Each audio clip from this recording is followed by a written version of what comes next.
Como é que foi esta primeira semana de consagração e de jejum? Está a correr bem? Está fixe? Sorriso? O Senhor Jesus diz que quando fizeres jejum, lava a tua cara e põe um sorriso na face. Sorriso. É. Eu vou falar de hambúrguer e batata frita e isto cá por dentro, cheio de ar. O ar também alimenta. Lembro-se, na segunda-feira, no primeiro dia da oração, eu alertei para as ciladas que acontecem. Que o inimigo é astuto, não é? Vai criar armadilhas, vai criar situações para nós acharmos que não vale a pena. É esse o objetivo. Para nós pensarmos, mas eu estou aqui a orar, a jejuar, não vale a pena nada que aconteceu-me isto. Vale muito a pena. Quer dizer que estamos no bom caminho e Ele está a tentar-nos tirar do foco, está-nos a tentar nos distrair, a tentar-nos desistir, a tentar trazer-nos falta de fé. Amém? Vamos orar por este nosso tempo de consagração. Amém? Senhor Jesus, muito obrigado pelos primeiros 7 dias, o primeiro ciclo de 7 dias de jejum, o primeiro ciclo de 7 dias de consagração que nós individualmente e como igreja estamos a fazer. Te agradecemos pela força, pelo vigor que nos tens trazido. Te agradecemos porque nos tens tirado o cansaço, nos tens tirado todos os obstáculos que nos possam impedir de nos alimentar da Tua presença e da Tua vida, Senhor. Te agradeço pela vida de cada um dos meus irmãos, te agradeço por aquele que falhou um dia nesta semana porque não conseguiu, te agradeço porque o levantaste no dia seguinte, que ninguém fique para trás, que ninguém fique desanimado, mas que todos possam caminhar para o alvo que é Jesus. Enche-nos da Tua graça e do Teu favor neste dia, Senhor, para os próximos 7 dias que nós vamos buscar da Tua presença, que possas transformar a nossa vida. É o que eu oro no nome santo de Jesus. Amém? Deus é bom. E é importante nós sabermos quem somos em Cristo. Amém? Nós sabermos que não somos quaisquer um para não nos deixarmos abalar com as adversidades. A gente às vezes podemos ter tendência a confundir orgulho com conhecimento.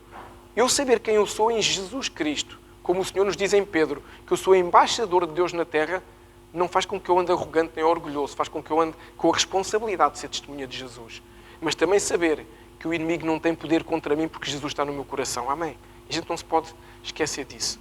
Vamos abrir as nossas Bíblias no livro de João, Evangelho de João, capítulo 13. Vamos ler do 21 ao 26.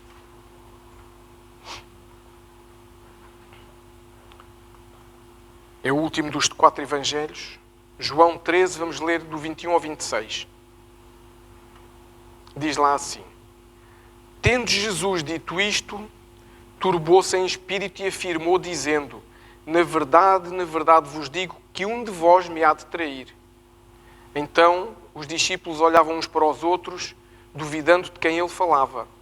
Ora, um de seus discípulos, aquele a quem Jesus amava, estava reclinado no seio de Jesus. Só para ficarem a saber, era João. Então Simão Pedro fez sinal a este para que perguntasse quem era aquele de quem ele falava. E inclinando-se ele sobre o peito de Jesus, disse-lhe: Senhor, quem é? Jesus respondeu: é aquele a quem eu der o bocado molhado. E molhando o bocado, o deu a Judas Iscariotes, filho de Simão. Senhor Espírito Santo, entregamos este tempo nas Tuas mãos, entregamos esta ministração, entregamos esta palavra. Que possas preparar os nossos corações para receber a Tua palavra. Que nos venhas trazer direção, não acusação. Porque Tu não nos acusas. Tu nos trazes direção, Tu nos trazes discernimento, Tu nos trazes entendimento. Que nos possas trazer revelação de quem somos em Ti, para podermos avançar em mais uma semana, para podermos avançar em mais um tempo poderoso na Tua presença. Abre os céus sobre este lugar, Senhor Espírito Santo, te peço, para que nada impeça nenhum de nós de receber a ministração que tens para cada um de nós. É o que eu oro no nome santo de Jesus e para a glória do Deus Todo-Poderoso. Amém. Raramente se fala sobre Judas, não é? Acho que ninguém gosta muito de falar dessa personagem, uma personagem de quem se gosta de falar. No entanto, é alguém que teve um papel fundamental no ministério de Jesus. A gente às vezes até fala mais daquele que ficou sem a orelha quando Pedro lhe cortou a orelha do que de Judas, porque coitado, o infeliz ia lá, não estava a fazer mais que cumprir a sua missão, ficou sem a orelha. Mas Jesus é tão bom que até um ímpio e um pecador, Jesus fez um milagre porque era injusto o que lhe estava a acontecer. E Jesus é um homem que, enquanto viveu na terra, pautou a sua vida, o seu ministério pela justiça, pelos princípios bíblicos. Claro que a justiça de Deus não é aquilo que o mundo entende que é justo. Por isso, às vezes, há coisas que é difícil quem está no mundo entender. Mas Jesus foi justo porque Jesus é Deus. E Deus é justiça. Amém? E hoje nós vamos falar um pouquinho sobre Judas, não só, exatamente porque estamos num processo de consagração. Estamos num tempo de consagração. E é importante, neste processo, nós percebemos que um dos objetivos é nós deixarmos de ter vontade própria para que a vontade de Jesus seja real no nosso coração. E Judas é um bom exemplo. Deixa-me dizer-vos uma coisa sobre a Bíblia. A Bíblia, a palavra sagrada do Senhor, não esconde as coisas más que algumas personagens fizeram. A Bíblia não esconde que Davi adulterou e, por causa disso, semeou a morte do seu filho. Mas a Bíblia também nos conta que o mesmo Davi, quando percebeu o pecado, fez o quê? Se ajoelhou, arrependeu e pediu ao Senhor para não tirar o Espírito Santo dele. A Bíblia mostra-nos as coisas más que alguns fizeram, mas mostra-nos muito mais a redenção que Jesus tem para cada um. Mostra-nos muito mais a possibilidade que nós temos de nos posicionar e de nos alinharmos. Mas como é um livro santo e sério, não esconde aquilo que foi feito de errado. E Judas fez algumas coisas erradas, mas fez muita coisa certa. E nós temos que perceber porque é que houve esta mudança de comportamento, porque ajuda-nos a entender, e nós temos que perceber porque é que na consagração em que nós estamos é importante entender isso. Amém. Jesus Cristo tinha 12 discípulos. Não faço uma pergunta, que todos sabemos isso. Não? Jesus tinha 12 discípulos que o seguiam de uma forma firme. Havia cerca de mais de 70 homens que o acompanhavam, mas aqueles que eram bem chegados eram 12. Aqueles que dormiam com Jesus, que comiam com Jesus, que viam Jesus levantar-se de noite para ir orar, os que presenciaram os milagres todos, eram 12. O Senhor Jesus escolheu 12 homens comuns, como tu e eu, para o seguirem. Até escolheu um que era coletor de impostos, que naquela altura... Hoje aqui, quem gosta de pagar impostos? Quem gosta de receber IRS de volta? Já naquela altura ninguém gostava de pagar impostos, mas tinham que os pagar. E ainda por cima tinham fama de roubar. Zaqueu, conhece a história de Zaqueu? E Jesus escolheu homens que eram pescadores, outros que eram coletores de impostos, outros que eram adolescentes. Sabem que idade tinha João? Se calhar não sabem. A Bíblia nos diz que João tinha entre 12 a 14 anos quando deixou tudo para trás e seguiu Jesus, da idade de um Tiago, que está a servir na igreja. Por isso é que ele se reclinava no peito de Jesus, olhava para Jesus com 30 anos, como se fosse o pai dele. Literalmente, alguém que o protegia, que o abraçava. Por isso é que ele era todo o amor, mas escreveu um evangelho com 12 anos, o que ele presenciou durante a sua adolescência. Enquanto outros andavam a brincar, ele via milagres, via vida.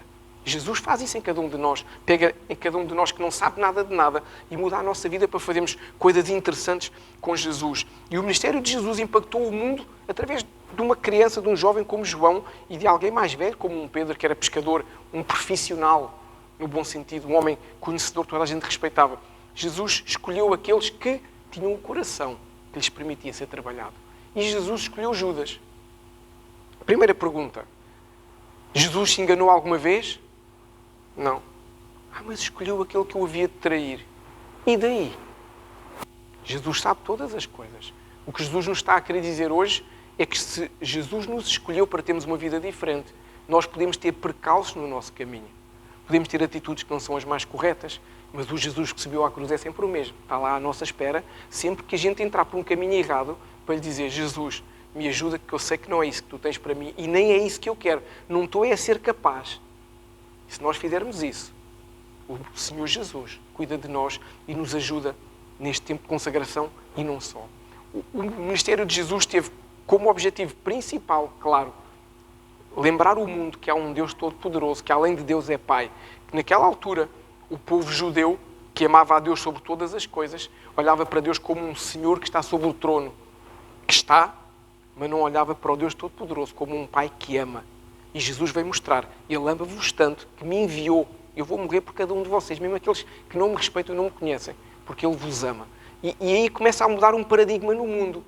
Independentemente das coisas erradas que se fizeram na Idade das Trevas, independentemente de centenas de anos onde se fez coisas erradas, espiritualmente falando, mudou um paradigma. Deus passou a ser conhecido por alguns já como um Pai. E é isso que nós hoje também ensinamos, que Deus é o nosso Pai. Agora, voltando aqui aos discípulos, uma pergunta. Quem é que tu achas que era o discípulo de maior confiança de Jesus? Não é o mais amado, maior confiança. Judas. Grande surpresa. Sabes porquê? Vou-te explicar porquê. Imagina que tu tens um negócio. Alguns de nós aqui temos negócios próprios, temos empresas, outros trabalhamos por conta. Imagina que tinhas um negócio próprio, uma empresa, seja ela qual for. Quem é que tu escolhias para gerir as finanças da tua empresa? É a pessoa a quem tu mais confias ou aquela pessoa a quem tu não confias, mas que é super simpático, brincalhão, bem disposto, mas tu sabes que ele e o dinheiro têm um relacionamento complicado. Escolhias quem? Aquele em quem confias mais, certo? Judas era o tesoureiro da equipa de Jesus. Jesus não escolheu o coletor de impostos, porque tinha um problema com a mão. Não era o homem da mão mirrada, era o homem da mão... E escolheu aquele que não tinha problemas com dinheiro. Judas. Era Judas que administrava as finanças da equipa de Jesus. Era Judas que administrava as ofertas para fazer as compras, porque eles tinham que viver, tinham que comer, tinham que fazer muita coisa. Jesus era o tesoureiro. Não era nem Pedro, nem Tiago, nem João, aqueles que eram muito amados e mais chegados. O dinheiro não era da sua responsabilidade. Judas, a Bíblia nos diz que era um fiel seguidor de Jesus. Vocês sabiam que Judas era um pregador? Se calhar não sabiam. Se formos ler aquela passagem do tanque de Betesda, sabem quem estava a pregar no tanque de Betesda? Aquele tanque onde o pessoal estava à espera, diziam que quando o anjo vinha, agitava as águas, quem entrasse nas águas era curado. Estava Judas e Tomé. Vejam bem. Um Tomé, Dídimo, bipolar, como se diria hoje em dia. Um dia ama e conhece, no outro dia não ama e não conhece. Num dia tem uma fé do tamanho do mundo, no outro dia tem que ver as chagas de Jesus para crer que ele é Jesus. E Judas? Estavam lá a pregar, houve pessoas curadas naquele tanque, não porque o anjo veio, mas porque o poder do Espírito Santo ali foi poderoso e a palavra de Jesus se cumpriu. Judas e Tomé. Judas era um pregador. E tal como os outros 11, deixou tudo o que ele tinha para seguir Jesus. Portanto, nós não temos razão nenhuma para pôr em causa que ele era sincero na sua fé. Amém? Nenhuma. A Bíblia não nos dá razão nenhuma. E eu vou-te mostrar ainda mais uma coisa. Abre a Bíblia comigo em Lucas, no capítulo 9, Evangelho de Lucas. Vamos ler os 2 primeiros versículos. Lucas 9, vamos ler o verso 1 e 2. Só para te mostrar o papel de Judas. Então diz lá assim em Lucas 9, no verso 1. E convocando os seus 12 discípulos, estamos a falar de Jesus, deu-lhes virtude e poder sobre todos os demónios para curarem enfermidades. E enviou-os a pregar o reino de Deus e a curarem enfermos. Jesus escolheu os 12, não disse, Judas, tu vais ter aqui uma vida difícil, fica de lado. Não. Jesus escolheu os 12, orou sobre eles, deu-lhes graça, deu-lhes poder. Jesus não fez qualquer distinção. E o resultado foi, como eu disse, que Judas fazia tudo aquilo que os outros faziam. Porquê é importante referirmos isto sobre Judas? Porque talvez, ao ouvir desta maneira, porque é a maneira real que aconteceu, talvez consigamos perceber que Judas era alguém normal e que nós não somos assim tão diferentes de uma pessoa normal como era Judas. O Senhor um dia entrou no nosso coração. Um dia o Espírito Santo de Deus entrou na nossa vida. Um dia alguns de nós fomos batizados no Espírito Santo. Um dia alguns de nós começaram a pregar, começaram a fazer coisas, começaram a trazer palavra, começaram a ajudar pessoas, começaram a orar por pessoas, começaram a ter os seus dons ativados e a fazer a diferença na geração onde estamos. Qual é a diferença? Jesus está a usar a nossa vida, como usou daqueles 12 discípulos. Um dia nós decidimos deixar para trás coisas que sabíamos que eram erradas para seguir Jesus. Não precisamos deixar a nossa família para trás, estamos a falar de um tempo diferente, não estamos a falar de há 2000 anos atrás. Obviamente, se Jesus ia numa cruzada, durante 3 anos e meio, praticamente, andou por todo Israel, eles não poderiam estar com as suas famílias.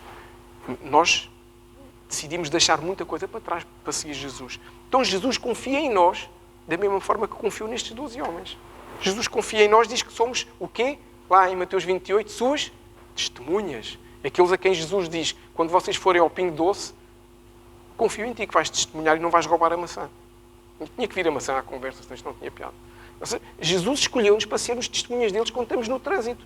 E quando vemos aquela pessoa fantástica fazer uma manobra linda à nossa frente e nunca mais falámos da mãe dessa pessoa. Jesus confia em nós para haver essa mudança de comportamento. Jesus confia em cada um de nós. Mas a Bíblia nos diz que o Senhor diariamente, no trono dos céus, intercede pela tua vida e pela minha. Porquê? Porque Ele sabe que estamos a ser tentados diariamente. Não levem a mal. Jesus não é totó. Jesus sabe a luta que nós passamos.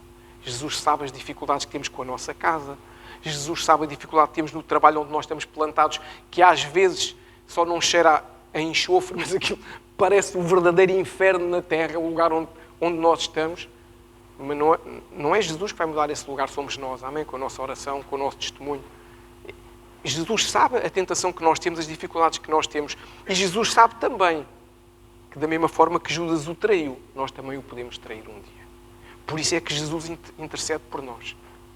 Pergunta, será que é verdade o que eu disse? Será que podemos trair Jesus da mesma forma que Judas traiu? Não quer dizer que a gente vai entregar Jesus aos seus algozes, não é preciso, mas traição é uma traição. Claro que podemos trair Jesus. Cada vez que nós pecamos, estamos a fazer uma pequena traição sobre Jesus. Por isso nós temos que estar atentos. Por isso, este tempo em que nós estamos envolvidos de consagração, de 21 dias, que começou na segunda-feira 27 até domingo 16, é importante para quê? Para fortalecer o nosso espírito e enfraquecer a nossa carne. Como nós cantámos há pouquinho, para que o Senhor Jesus possa crescer e nós diminuirmos nas nossas ideias pré-concebidas, nos nossos conceitos e preconceitos, que muitas vezes estão errados, mas foi o que aprendemos desde crianças. E fomos alimentando essas crenças, como se diz agora na linguagem neurolinguística, e à conta disso nós criamos conceitos e preconceitos que percebemos que afinal não são certos, mas não conseguimos sair deles sem que Jesus nos tire de lá. Por isso é que é importante Jesus. Deixa eu fazer uma pergunta. Esta é barata, esta é só 2 milhões. Quantos discípulos de Jesus traíram o Mestre? Quem sabe? Quantos? Foram 2. Judas e Pedro. Pedro, o apóstolo, sim, o Senhor já nos ministrou aqui há umas semanas sobre isso. Só que o resultado, ou a consequência, de cada uma das traições foi diferente. Judas era comprometido com Jesus tal como Pedro. Comprometidíssimos. Judas era super ativo no ministério. Deixa-me já dizer-te uma coisa. Alguém ser ativo no ministério, alguém ser ativo numa igreja, não quer dizer por si só que isso passa ali um atestado de cristão saudável, vida espiritual saudável. Não. Às vezes a gente é tão ativo que se esquece que tem Jesus para orar. A gente às vezes tem tanta atividade para fazer. Não, porque eu tenho que fazer. E Jesus?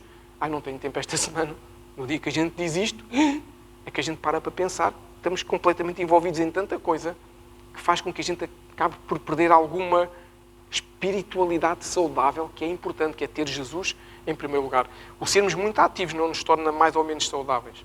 O que nos torna mais ou menos saudáveis, espiritualmente falando, é o nosso relacionamento com Jesus. Jesus é o nosso Senhor, Jesus é aquele que nos ouve, que nos ensina. Tudo o que nós falarmos com Jesus, nós podemos ter a certeza de uma coisa. Primeiro, Ele compreende o que eu lhe estou a dizer e, em segundo lugar, Ele me pode dar um conselho que eu sei que não tem nenhuma segunda intenção, só tem como intenção melhorar a minha vida. E nós às vezes ficamos com medo de ir a Jesus porque não estamos à vontade para isso. Então nós temos que ter essa vontade. Por isso este tempo de consagração é crucial para as nossas vidas. Porquê?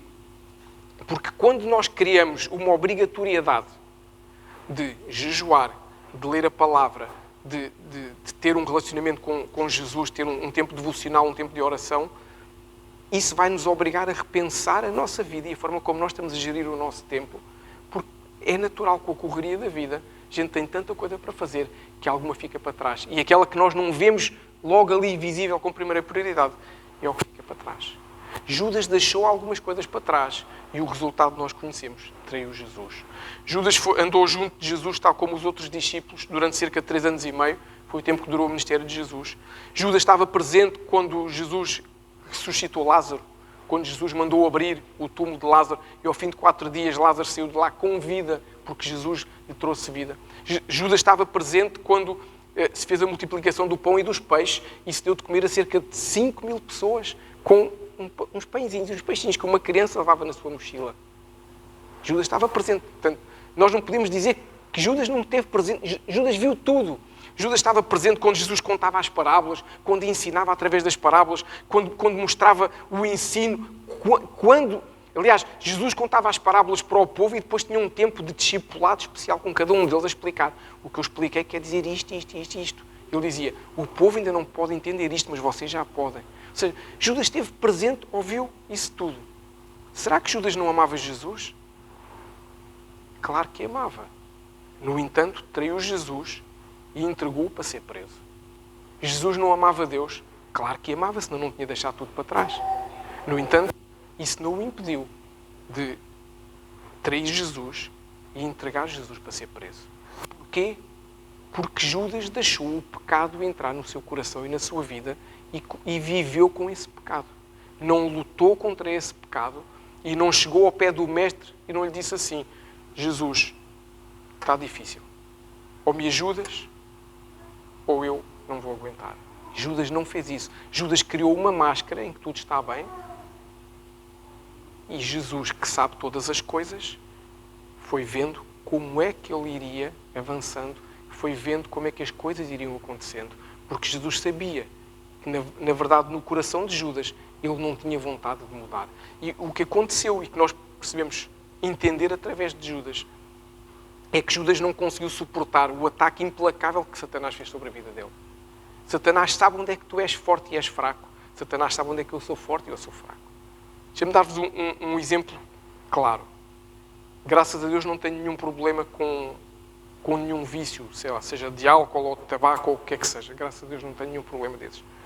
Portanto, o diabo nunca me vai tentar, nem com tabaco nem com álcool.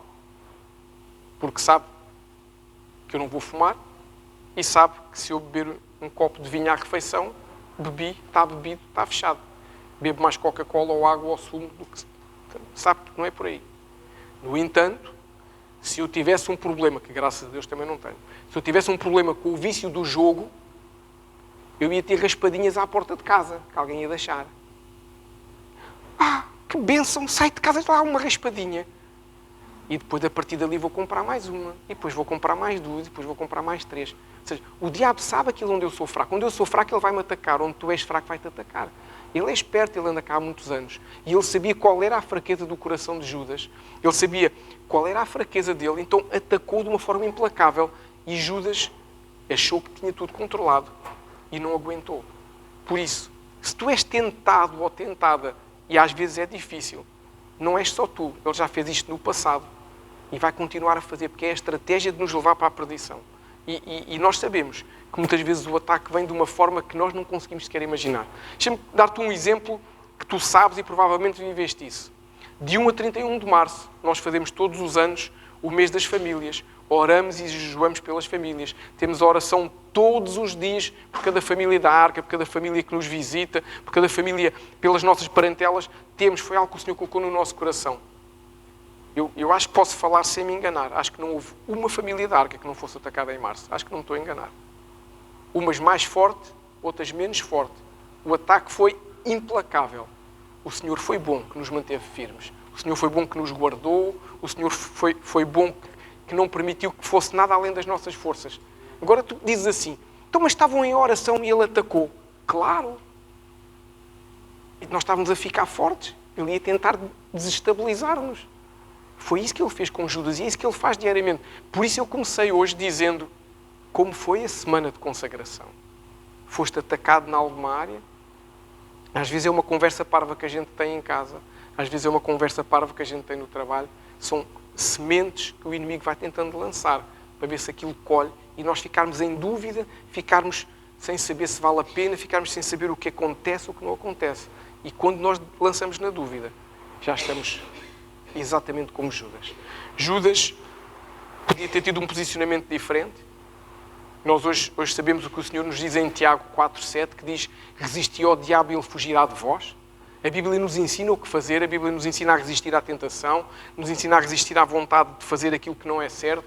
A Bíblia nos ensina a resistir à vontade de dar uma resposta torta porque alguém nos deu uma resposta torta.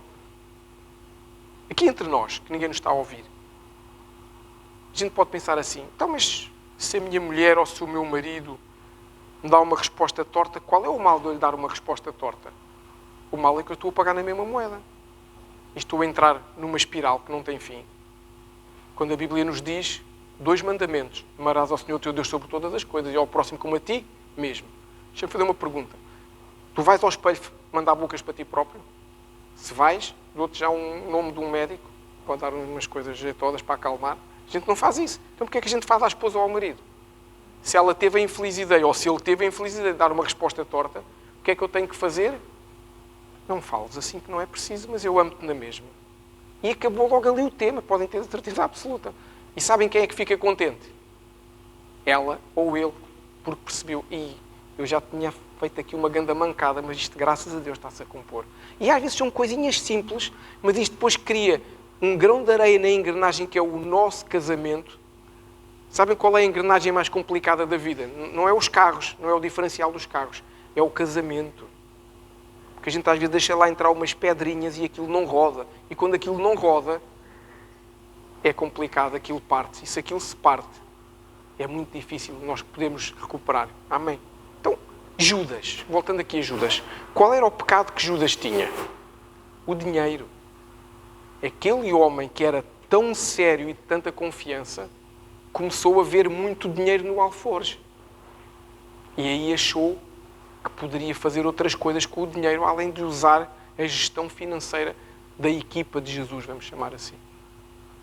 E então, em vez de tratar o pecado, resolveu esconder o pecado. Judas podia ter dito, Senhor, Mestre, Jesus, Cristo, ungido. Podia chamá-lo como quisesse. Podia ter dito, não está a dar. Confiaste em mim já há alguns dias, que eu ando a comprar muitas raspadinhas. Já há alguns dias que isto não anda a correr bem. Mas ele não fez.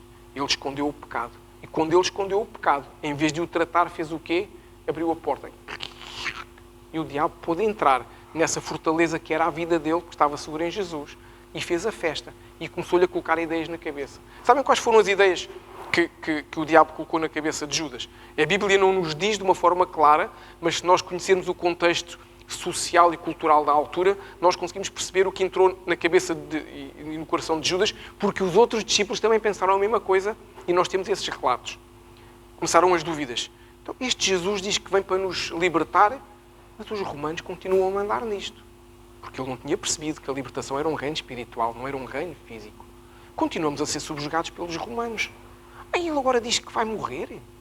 Está-nos a trair. Ou seja, aquilo que era Jesus a dizer espiritualmente o que vai acontecer, Judas, como estava com o coração preso à carnalidade do pecado, não conseguia ver. E como não conseguia ver, começou a ficar com anticorpos em relação a Jesus e começou a não confiar em Jesus ao ponto de lhe abrir o coração.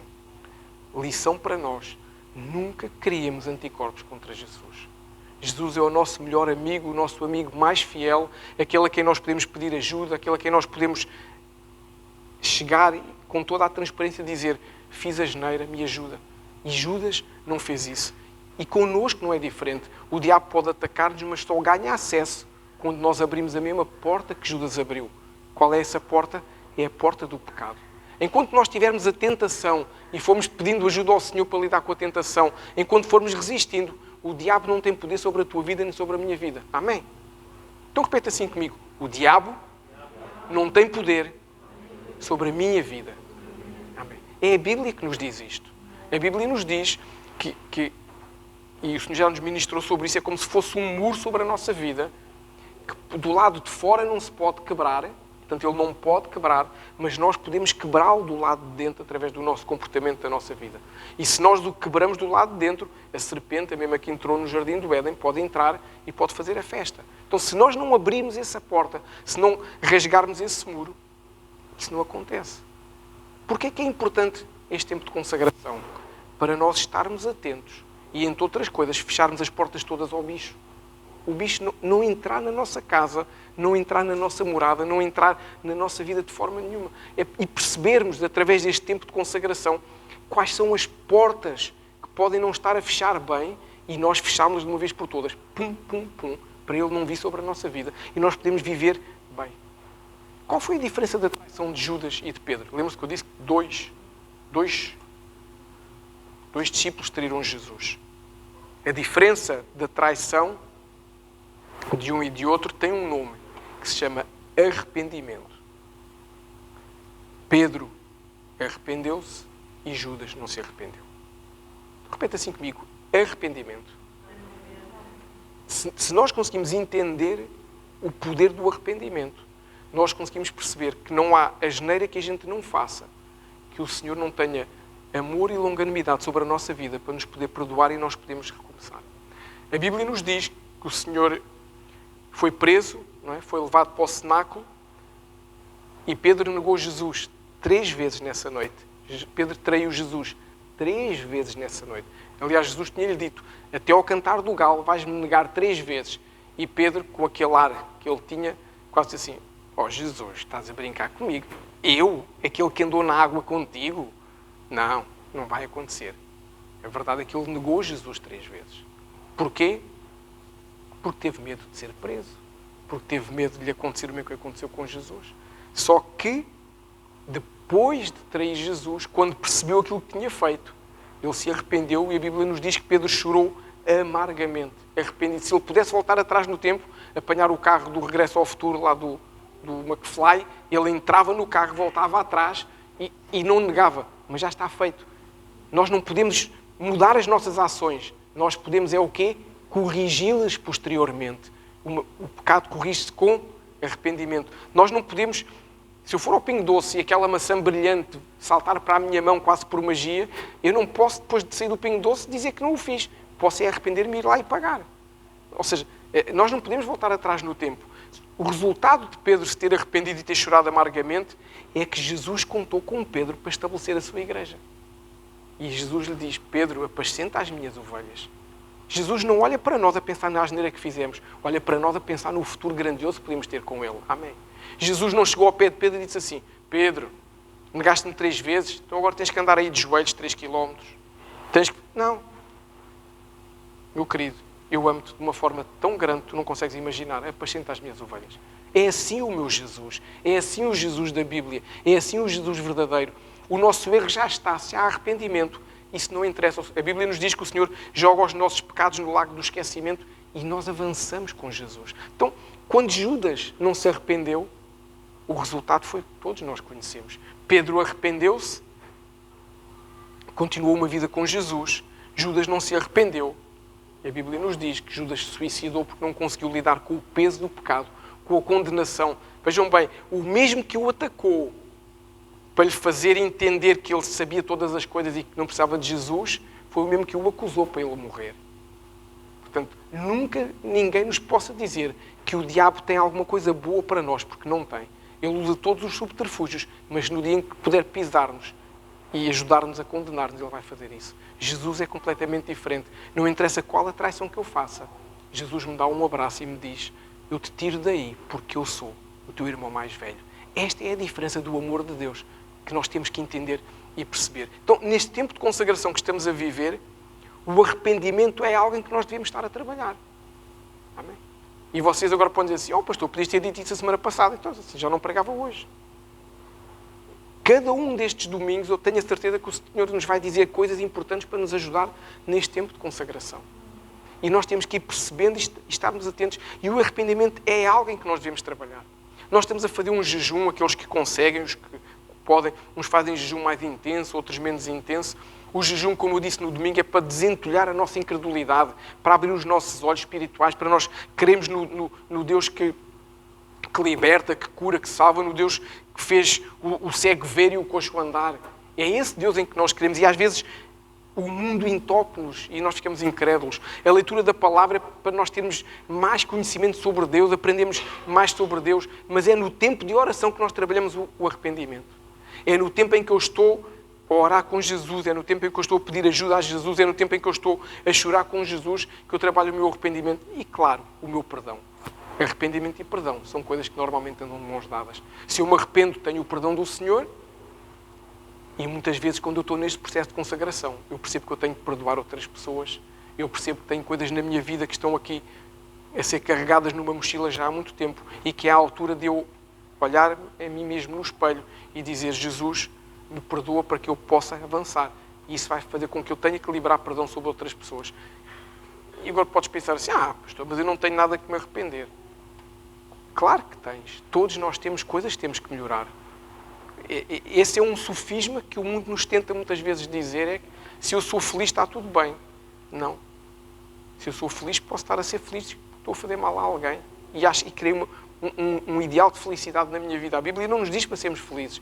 A Bíblia diz-nos para sermos santos como Ele é santo. O conceito de felicidade do mundo é diferente do conceito de felicidade da Bíblia. Então, nós temos que perceber isso. À medida que nós nos formos aprofundando nesta consagração, eu tenho a certeza que o Espírito Santo nos vai alertar para pequenas coisinhas na nossa vida que nós se calhar nem pensamos, mas que não estão a correr bem e que nos impedem de alcançar tudo o que Jesus tem para nós. Pedro teve o medo de ser preso e de passar pelas dificuldades, mas se arrependeu e esse arrependimento trouxe uma transformação completa à sua vida. Já Judas, devido à ganância, ao poder que o dinheiro lhe estava a dar, perdeu-se completamente e afundou-se nas suas próprias escolhas e decisões. Por isso é que a Bíblia nos ensina que o dinheiro é uma coisa boa, amém? Mas o amor ao dinheiro é a raiz de todos os males. A gente precisa de dinheiro para comer, a gente precisa de dinheiro para ter casa, a gente precisa de dinheiro para ter roupa, para educar os nossos filhos, para muita coisa. Sem dinheiro isso não é possível. Precisamos de dinheiro para fazer o reino de Deus avançar, precisamos de dinheiro para manter uma igreja aberta, precisamos de dinheiro para muita coisa. Não devemos ter amor ao dinheiro. Devemos ter amor a Jesus, que é aquele que nos supre todas as nossas necessidades. O amor ao dinheiro é a raiz de todos os males. Judas amou o dinheiro de tal forma que esqueceu-se de Jesus e deixou entrar o pecado no seu coração. É isso que nós temos que perceber.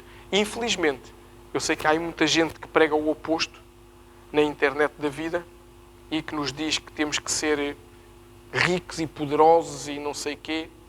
A minha Bíblia não diz isso. Eu rejo-me pela minha Bíblia. E sou completamente contra, porque não é bíblica, essa doutrina, essa teologia que nasceu há uns 25 anos atrás, que se chamava Teologia da Prosperidade, em que nós temos que fazer tudo para ser ricos e prósperos, que isso não é bíblico. Infelizmente, há gente a ficar rico à conta disso. Um dia vão dar contas disso ao Senhor, com toda a certeza. Mas nós temos que perceber que o dinheiro que o Senhor coloca nas nossas mãos é, em primeiro lugar, para nós podermos ajudar quem precisa, suprir as nossas necessidades, e não para nos sentirmos mais importantes do que ninguém, nem fazermos um uso disso desmesurado. Amém? Voltando aqui a Judas. Se Judas não se tem deixado absorver pela ganância, eu acredito que Judas se poderia ter arrependido e a história talvez fosse diferente. Mas Judas deixou-se absorver por essa ganância. Eu não sei como é que têm sido os teus períodos de oração nesta primeira semana, não sei se tens conseguido estar firme, mas deixa-me dar-te uma sugestão. A partir de hoje, torne esses períodos de oração mais intensos. Não estou a dizer que mais tempo, mais intensos, mais focados naquilo que tens que pedir ao Senhor para te lembrar que não está bem ainda na tua vida, para poderes mudar, para poderes fazer alguma coisa diferente, para que haja um arrependimento genuíno que traga transformação. Deixa-me dar-te um exemplo concreto. Imagina que tu estás a lutar contra uma situação qualquer, não interessa qual for. Essa situação deves levá-la aos teus tempos de oração. Essa tentação que possas estar a ter, esse pecado que está constantemente a bater à tua porta, essa dúvida que tu tens no teu coração, essa falta de perdão, essa incapacidade de amar a alguém porque alguma coisa aconteceu, alguns no passado. Leva isso a esse tempo de oração. Sabes porquê? Porque se não houver arrependimento, da mesma forma que não conseguiste ultrapassar até hoje, não vais conseguir ultrapassar. E entras naquilo que nós percebemos que é um ciclo. Ou seja, aquilo até parece que anda devagarinho, que não me incomoda durante algum tempo. Mas ao fim de algum tempo, aquilo fica mais forte. É como aquela doença que a gente nunca cura. Não é? A gente estamos mal da garganta, tomamos ali antibiótico durante 2 dias ou 3, a seguir bebemos uma bebida fresca e volta. E é a mesma coisa. E é um ciclo infernal. Então, é tempo da gente se arrepender no nosso tempo de oração. Pedir ao Senhor Espírito Santo, antes de começares a orar, Senhor Espírito Santo, se há algo na minha vida que tu sabes que eu tenho que me arrepender e que eu não sei ou não estou a querer ver, mostra-me. E eu te garanto que o Espírito Santo mostra. Que o Espírito Santo nos ajuda, o Espírito Santo nos ensina. E eu vou-te mostrar porque que é o poder do arrependimento que a Bíblia nos diz. Além deste exemplo de Pedro e Judas, vou-te dar um exemplo do Antigo Testamento sobre arrependimento. Abre a tua Bíblia comigo, nós estamos quase a terminar. Abre a tua Bíblia comigo em 2 Crónicas 7. Vamos ler 4 versículos, do 13 ao 16. Sei que hoje está tudo a pensar no almoço e na festa, mas há festa nos céus também. 2 Crónicas 7, vamos ler do 13 ao 16. Para te mostrar o poder do arrependimento nas nossas vidas, porque é o que Deus diz na sua palavra. Amém? Então diz lá assim, do 11 ao 16, eu disse do 13, vamos ler do 11. Não, vamos ler do 13. Sim, o 11 é muito para trás. Vamos ler do 13. Se eu fechar os céus e não houver chuva, ou se ordenar aos gafanhotos que consumam a terra, ou se enviar a peste entre o meu povo, e se o meu povo, que se chama pelo meu nome, se humilhar e orar, e buscar a minha face, e se converter dos seus maus caminhos, então eu ouvirei dos céus, e perdoarei os seus pecados, e sararei a sua terra. Verso 15. Agora estarão abertos os meus olhos, e atentos os meus ouvidos à oração deste lugar. Porque agora escolhi e santifiquei esta casa, para que o meu nome esteja nela perpetuamente, e nela estarão fixos os meus olhos e o meu coração todos os dias. Amém. Então, qual é o poder do arrependimento? Aqui nestes 4 versículos está condensado o poder do arrependimento. No verso 13, o Senhor diz algo do género: está tudo mal. Vamos pôr para a linguagem de hoje. Não é? O Senhor fala de peste, de fome, de escassez. Vamos pôr para a linguagem do século XXI. Está tudo mal na tua vida? Tens dívidas? Tens falta de saúde? Tens problemas com a família? Tens problemas no trabalho? Tradução do século XXI. O que é que o Senhor nos diz? O arrependimento é a chave. Oração, intimidade. É o que o Senhor diz no verso 13. Nada está a correr bem, sentes que te está a afundar completamente. Arrependimento. Através do arrependimento, o Senhor nos diz depois que Ele faz o quê? Ele perdoa o teu e o meu pecado. Vê. Deus não só ouve, mas Deus age a nosso favor. Deus não só ouve o meu arrependimento, não só ouve o meu choro, mas o Senhor nos diz que perdoa os nossos pecados e sara a terra. Porquê é que o Senhor nos diz aqui que sara a terra? Naquele tempo, obviamente, as pessoas viviam da agropecuária, da agricultura e dos animais. Hoje, a maioria de nós não. Se calhar algum de nós até tem alguma empresa da agropecuária, mas não é esse o caso. Nós hoje vivemos de serviços que prestamos, que fazemos, de empregos que temos, de empresas que se têm. Hoje vivemos disso, independentemente da área onde trabalhamos. Mas a terra é o lugar onde nós vivemos. E muitas vezes a terra está completamente entulhada. E quando nós nos arrependemos, isso gera o quê? Gera que o Senhor possa sarar a terra. O Senhor possa trazer bênção sobre o lugar onde nós estamos. O Senhor possa usar a nossa vida para ser aquele lugar abençoado, aquele emprego onde eu não sou bem tratado. Começar a ser abençoado porque o Senhor usa a minha vida para que essa bênção venha. Mas não fica por aqui o resultado do arrependimento. O Senhor nos diz que Ele fica atento às orações que nós fizermos a partir do momento em que nos arrependemos. E agora podes fazer uma pergunta que é legítima. Então, se eu não me arrepender, o Senhor não ouve as minhas orações? Estamos em pecado? Não. Se calhar nunca te disseram isso. A Bíblia nos diz. Se eu estou em pecado, qualquer tipo de pecado, se eu não libero perdão sobre alguém, se eu fico ofendido da vida, ela fez-me aquilo, cá fizeste, cá as pagas. Não, ele tratou-me daquela maneira, deixa eu vir cá para a próxima. Enquanto eu fizer isso, a Bíblia nos diz que é como se um céu de bronze estivesse sobre a minha vida, sobre a minha casa, e as orações não passam. Literalmente não interessa aquilo que nos podem ter ensinado errado. O que a Bíblia ensina é isto. Portanto, eu estou em pecado, posso orar, posso ir de joelhos onde quiserem, podemos ir fazer o pino, o que quiserem. A oração não é ouvida por Deus. É ouvida por um tipo com uns chifrinhos e um tridente, sim. Mas por Deus não é ouvida. Então, quando eu me arrependo, quando eu libero perdão, o que a Bíblia nos diz aqui é que o Senhor fica atento às minhas orações. Pensa bem, o Deus Todo-Poderoso, lá do céu, do seu trono de glória, sinaliza assim: vou estar atento às orações dele, porque ele se arrependeu. Vou estar atento às orações dela, porque ela entregou o seu melhor, que foi o seu coração. E às vezes é difícil a gente arrepender-se. E Deus sabe quão difícil é às vezes nós abrirmos o nosso coração.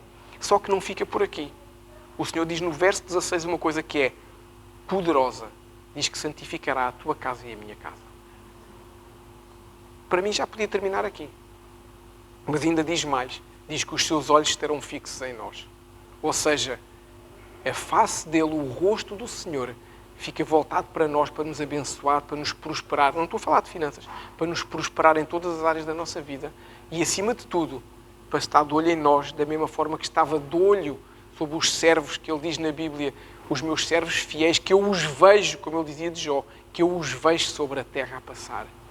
A partir do momento em que eu me arrependo e decido mudar, Deus fica com os olhos atentos sobre mim, com a preocupação ainda maior sobre mim, com um cuidadinho ainda maior sobre a minha vida, sobre a minha casa. E a minha casa fica ali sinalizada, com uma bandeirinha. O que a Bíblia nos diz é que o Senhor enviou os seus anjos sobre as nossas casas, para nos guardar, para fazer uma verdadeira firewall sobre a nossa casa, um muro de fogo. Antes da informática inventar a firewall, já a Bíblia nos falava num muro de fogo sobre a nossa casa. Isto é o que Deus faz quando há arrependimento. Percebes porque é que é importante este tempo de consagração? Não estamos só a pensar no que vai acontecer dia 16. Eu tenho a certeza absoluta que dia 16 vai acontecer alguma coisa que nós nunca vimos. Eu tenho a certeza absoluta. Mas, independentemente disso, todo o processo em que nós temos de consagração vai trazer mudança nesta semana, na próxima e na outra, na tua vida e na minha e nas nossas casas, consequentemente na igreja, consequentemente no concelho onde nós moramos, onde nós vivemos, onde nós trabalhamos, porque nós levamos a santidade de Jesus em todo lugar. E isso é algo que nós só conseguimos se decidirmos, arrepender-nos, decidirmos mudar e estarmos sensíveis à voz do Senhor. Não é só pensar em Pentecostes, é para que haja uma verdadeira revolução sobrenatural na nossa vida. Nós, a semana passada, orámos praticamente sobre toda a igreja, ungimos praticamente toda a igreja para entrarmos neste tempo de consagração. Porquê? Porque sabemos que o inimigo vai tentar nos dizer que não vale a pena. Sabemos que ele vai tentar dizer, não, faz a tua parte. Tu já oras, Ele vai nos tentar dizer que não. Porquê? Porque ele sabe o poder que nós, como corpo de Cristo, temos. Pensa assim comigo. A Bíblia nos conta uma história, a história das 10 virgens, não é? E o Senhor já nos ministrou sobre isso. 5 virgens foram prudentes e tinham um azeite extra, que lhes dava para tudo. 5 virgens não foram prudentes, foram nécias, foram tolas, e usaram o azeite todo que estava na sua lamparina. Quando veio o noivo, o que é que aconteceu? Estas puderam acompanhar o noivo. E estas não puderam acompanhar o noivo. É tão simples quanto isso. Imagina, tens combustível no teu carro, ou elétrico, o que é que seja. Tens autonomia no teu carro. Agora já não se pode falar em combustível, não é? Tens autonomia no teu carro para fazer 100 km. Se alguém te diz assim, vamos ali que são 20 km, tu vais. Só tens autonomia para 10, tu vais? Não. É importante, é. Mas eles ali estão a dar $1 milhão. Tens autonomia para ir? Não. As virgens foi a mesma coisa. Mas eu fiz tanta coisa à espera do noivo. Estás preparada? Não. Lamentamos imenso. Se nós não percebemos que nós juntos somos mais fortes do que individualmente, nós vamos ter tendência a fechar-nos em nós próprios. E estamos a fazer bem? Estamos. Mas não estamos a fazer tão bem como se estivermos de uma forma corporativa. E eu acredito, cada um de nós, claro que é responsável pelas nossas escolhas, pelos nossos posicionamentos. Tu podes entender que não é preciso arrepender-te de nada. Eu oro para que deixes o Espírito Santo dizer-te se precisas ou não de arrepender de alguma coisa, que é o que eu vou fazer. E não confiar no meu coração, que a Bíblia nos diz que o nosso coração é enganoso. A gente ouvir o que o Espírito Santo tem para nos dizer. E aí nós fazemos as nossas escolhas. Mas o que eu oro, o que eu te peço, é que te mantenhas firme neste tempo de consagração. O primeiro ciclo de 7 dias já foi. Recomeçamos amanhã com a oração todos os dias. Continuamos nisso. Não saias disso. Em Pentecostes, independentemente do que possa acontecer aqui, será um dia em que era bom que nenhum de nós ficasse de fora desse tempo profético. Eu sei que vão acontecer coisas que se calhar nós não conseguimos entender, mas vai acontecer aquilo que o Senhor quiser que aconteça. Amém? Pergunta provocatória. Nós queremos ser como Judas ou queremos ser como Pedro? Queremos ficar... Não, eu mantenho a minha posição, eu não faço nada que não seja porque eu quero. Somos um Judas. Ou podemos ser como um Pedro em que a gente se arrepende e chora e diz não. Realmente não estive bem naquela fotografia. Não estive bem naquilo. Então, a sugestão é a gente escolhermos ser como Pedro. Porque nós vemos o fruto que Pedro deu e vemos o fruto que Judas deu. E a Bíblia nos ensina que nós, pelos frutos, nós vemos a mudança, não é? Pelos frutos nós vemos a transformação. Pedro, quando se arrependeu, encontrou a graça de Jesus. Encontrou paz. Percebeu, fiz errado, mas tenho a paz do meu mestre e o amor do meu mestre. Eu prefiro ser como o apóstolo Pedro. A Bíblia nos ensina, lá no livro de Atos, que o apóstolo Pedro ia andando pela rua e a sombra dele curava os enfermos que estavam sentados na rua. Ele não tinha sequer que impor as mãos e dizer ser curado, ser curado, ser curado. Porquê? Porque o poder do Espírito Santo nele era de tal forma, não era Pedro, Pedro não tinha poder nenhum. O poder do Espírito Santo estava sobre ele, contagiava todos os que estavam ali. Era impossível ele passar ao pé de alguém e essa pessoa não ser tocada. Eu prefiro ser como ele do que ser como Judas. Ficar firme nas minhas convicções. Não, eu sou um homem de convicções inabaláveis. A única pessoa que tem convicções inabaláveis é Jesus. Nós temos sempre a oportunidade de mudar e de ser melhor. Judas não deixou um legado. Nós podemos todos deixar um legado como o apóstolo Pedro. Uns temos filhos, outros temos netos, outros temos parentes, e nós podemos deixar um legado como o apóstolo Pedro deixou. Sabes qual foi o legado que o apóstolo Pedro deixou? Porque agora está a dizer, mas será que o apóstolo Pedro tinha filhos? Será que o apóstolo Pedro foi conhecido como o apóstolo dos gentios. Sabes quem é gentil? Nós outros. Ele foi o apóstolo que escolheu dar a vida por ti e por mim. Ao levar a palavra de Jesus para a Ásia toda. Ao levar a palavra de Jesus, junto com o apóstolo Paulo, claro. Só que o apóstolo Paulo ia normalmente para as igrejas, para os lugares onde já conheciam, e o apóstolo Pedro era tão corajoso e tão ousado que ia para lugares onde sabia que lhe iam bater e que lhe iam fazer coisas, porque era gente que não queria ter nada com quem era judeu e vinha daquela zona. E ele levou a palavra de Deus. Esse é o legado que o apóstolo Pedro deixou, para tu e eu podermos hoje ouvirmos a palavra de Deus. Amém? Podemos ficar de pé para terminarmos, para orarmos e terminarmos.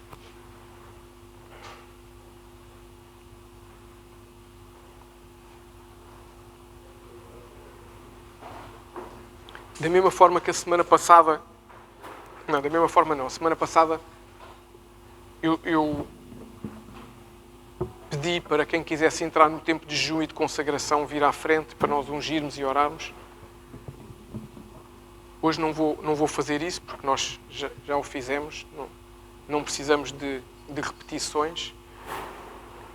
Mas se alguém sentir esse desejo de vir à frente para iniciar um processo de arrependimento com o Espírito Santo ou reafirmar com Jesus o seu desejo de mudança e consagração, sintam-se livres para vir ao altar. Sintam-se livres para estar na presença do Senhor. Amém. Podemos fechar os nossos olhos. Senhor Jesus, eu entrego a vida de cada um dos meus irmãos nas tuas mãos.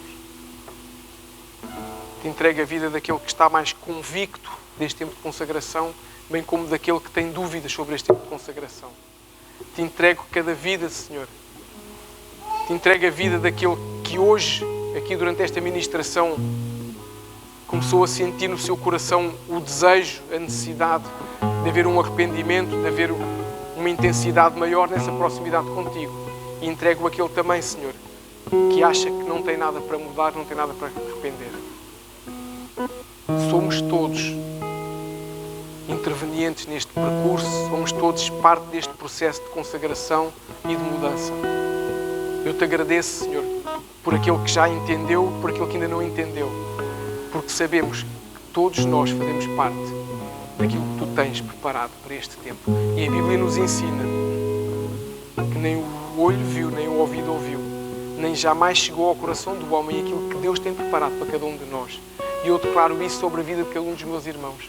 Possa não ter visto ainda, possa não ter ouvido, possa não ter lido, possa não ter sentido, mas eu oro declarando que a partir de hoje ele vai ter uma intimidade maior contigo, que a partir de hoje, Senhor, o tempo de consagração possa aumentar, que a partir de hoje, Senhor, não haja cansaço para a oração, não haja cansaço para o jejum, não haja cansaço para o nosso envolvimento contigo, mas pelo contrário, nós possamos entregar a nossa vida, possamos dar a nossa vida diariamente, Senhor, a ti.